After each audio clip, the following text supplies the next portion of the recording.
O'tgan safargi videomizda bozor eshiklarini chidamliligini tekshirib ko'rgan edik. Va'da. Bu safar test akbaricha eshiklarida.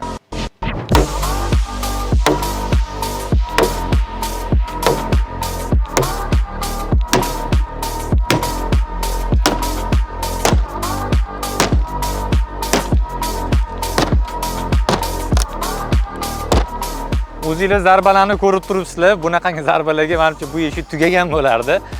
MDF ko'rib turibsizlar. Bemalol qo'l bilan ham ko'chirtasi bo'lyapti. Bu eshikda bo'lsa bunaqa narsani iloji yo'q. O'zingizlar yana bir bor guvohi bo'ldinglar. Arzon eshik nimaga arzonligini, qimmat eshik nimaga qimmatligini. Keyingi videolarimizda ham albatta ko'ringlar. Aynan shu eshiklarni kesib, ichlarini ko'rsatamiz.